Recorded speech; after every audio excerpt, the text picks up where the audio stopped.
Al, I'm looking at yesterday's video, and I have a comment here. When is Al gonna buy a Dodgers hat? So what am I Oh, gonna tell him? so yeah, I did pick the Dodgers to win the World Series this year, and I've got a futures ticket on the Dodgers, so I will do this. If the Dodgers do go on to beat the Toronto Blue Jays and win the World Series, I will pull out my Dodgers hat, which is in my coat closet right now, and I will wear it on the videos. But I grew up as a Milwaukee Brewers fan. Well, actually, I grew up as a Pittsburgh Pirates fan, and then I switched to the Milwaukee Brewers around 1982 during the Harvey's Wallbanger years. So yeah, Milwaukee has a soft spot in my heart, so I'm kind of rocking the Brewers hat right now.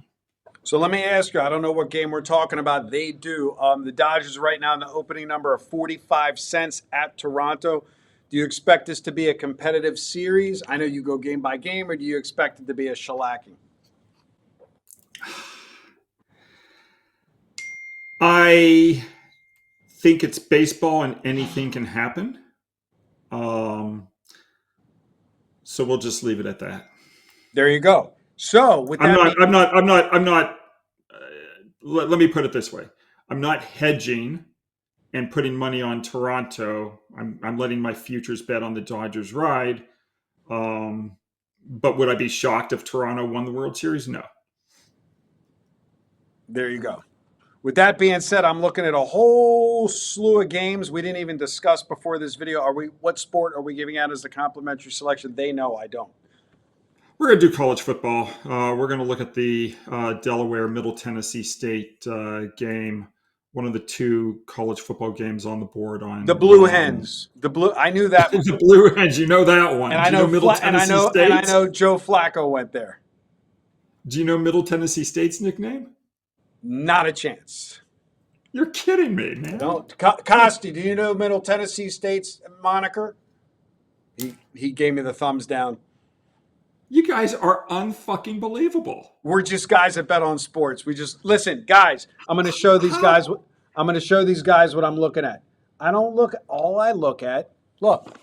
All I look at is screens, screens and screens. I just look at names of teams and screens and lines. Sorry. I get that. I get that. But you should kind of have an idea, like what the nicknames of the teams. I mean, I gave you the Blue Hens, and I said Flacco went there. Good enough. What? So tell me what's middle. Now I got to know what's Middle Tennessee. I'm going to give you a hint. It also starts with the color blue. No idea. The Blue Hose. The Blue Hose. You're that's Presbyterian. You're getting close.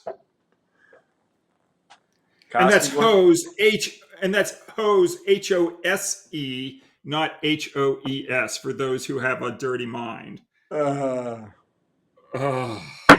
got Mitch. That's brain. I got Mitch in my brain right now. We'd be cracking some jokes right now. right. So what is it? Give it to us. It's the Blue Raiders. The Blue Raiders. By the way, guys, if you're watching this video, we post this video at 11 o'clock Eastern Standard Time.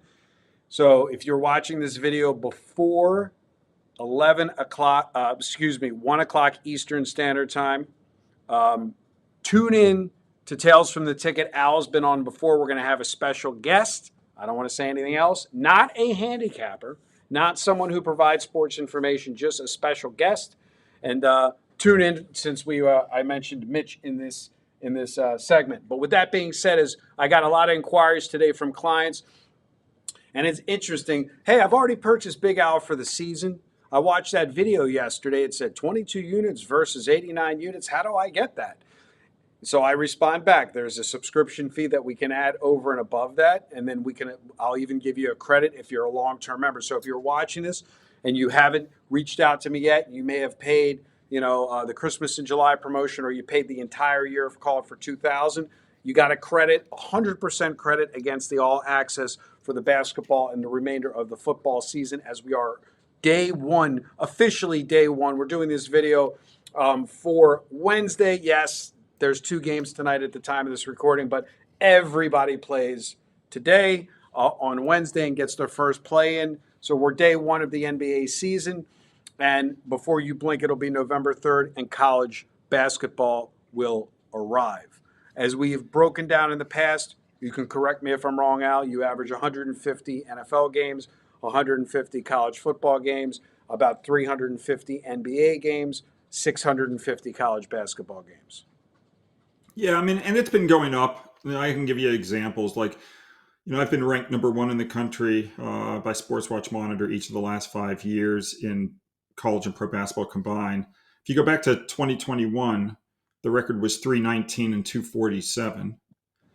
Then 2022, the record was 465 and 398. 2023, it goes up even more, 503 and 407. Last year, 551 and 417. So the volume's been slightly increasing, over each of the last, few years. All right, so let's talk about, we got the Blue Hens against the Blue Raiders, I believe you said. What do we got? Oh, so Delaware's a 9-point favorite in this game. Delaware's coming off an upset loss in their last game. They were upset by Jacksonville State. That game was played at Jacksonville State. Delaware was a 3-point road favorite. They lost the game 38-25. But Conference USA favorites of 8.5 points or more off an upset loss are 46 and 18 ATS. And we're going to take Delaware minus the points over the Blue Raiders on Wednesday night. It's great when I do these videos, guys. For the viewers watching, I have no idea what Al's going to give out before we do these videos, so I'm waiting just like you guys. So Delaware minus the points. I think my daughter just toured Delaware. I think last week. She's in that college search in the area for Maryland. And what's interesting, I was going to ask you before we get, I know we already gave out the complimentary selection, but college basketball is around the corner. I don't remember when Duke was alive. I don't remember 10 years ago betting on Towson State, betting on Morgan State, betting on UMBC, betting on Loyola, Maryland. I mean, like this little state that I live in, just within a 10-mile radius, all these little schools are bettable. I walk into a Loyola, Maryland game one day because I wanted to see, I got Mike is betting 20 grand on this game. There's 4 people in the stadium. It's like, when did all these little schools become bettable? Because they were not on the board when I got into this business. Yeah, I can. UMBC, who upset. Yeah. So these teams. I'm saying right. So in the old days, Holy Cross, these teams would be, when the games would be on TV, they would put lines out on them, but they wouldn't put games out if it wasn't a TV game. Got it. Okay, so like, if you're saying like, when did all their games be bettable? So if you like look at Loyola Maryland, not the Greyhounds. Yes, I know that moniker. Yeah, the Greyhounds, right? Yeah, I know you know that one. So they came on the board in the 2002-2003 season. So we're looking at 22 years. Got it. I mean, it's been a while, but I guess because I started in the business in the late 80s, it's like I didn't remember back then, But what's interesting for me is it seems like the geographic location that we're in is so small and compact, and we have so many bettable colleges versus like it seems like you don't have as many small bettable colleges in California as we have in this mid-Atlantic area. You know what I mean? It's kind of weird. I mean, there's a lot of teams on the board. How many? So let's real quick, as I know we're going over and above, but it's kind of good information. We'll talk about it in future videos. What determines, and again, this is a sore subject for Micah as well as Al McMordie in terms of betting limits. What determines a regular play versus a unfortunate, impossible to bet big money on without torture added game in college basketball?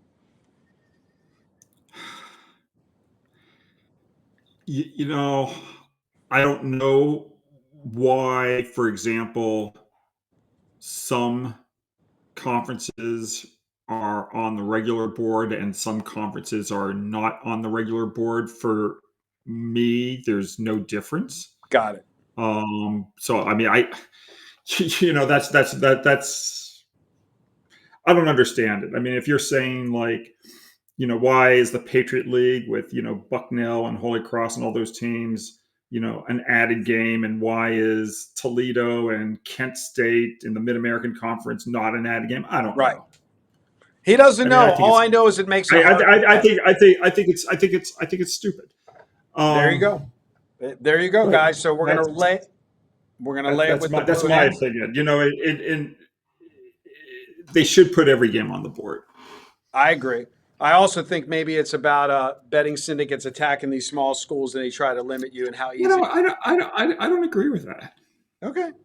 Well, I don't agree with that. I mean, they do it in football too. Like I said, as you know, the betting groups I deal with, I tell you every weekend, they're just hammering these 5-digit college football games that you can't find anywhere. It's like hammering them. But again, they want to bet 10,000 on a game. They got to bet a gazillion, 300 here, 200 there, 500 there. It's like a pain in the ass. It makes no sense to me. I mean, you're using an algorithm to determine the point spread. You're using statistics. So why are the statistics in the? Let me reframe the argument so you understand. Okay. So if you're trying to tell me there's a difference between one college basketball team and another college basketball team when you have this algorithm. Okay. But yet, like, I guess let me try it. I'm not speaking very well. Okay, so you might say, well, these aren't. I mean, like, these aren't professional players, right? So if your argument is that, well, these guys aren't, big time players, well, that's college football. That's college I mean, none of these, teams are NFL teams. So like it's a college football sport. I understand if you don't want to put a line on a high school game, but this is a college basketball game. So for me, I don't understand what the difference is between Southern Cal college basketball, Michigan college basketball, Loyola, Maryland college basketball. It's all college basketball. The algorithm should be the same. There you go, guys. So if you want to get access to his algorithm, his database, send me a text for the all access. As we said in the NBA, 22 units the whole entire season versus 89 units. This is literally day one. Reach out, send me an email, eric@pickdawgz.com, or send me a text message. And as always, good day and good luck.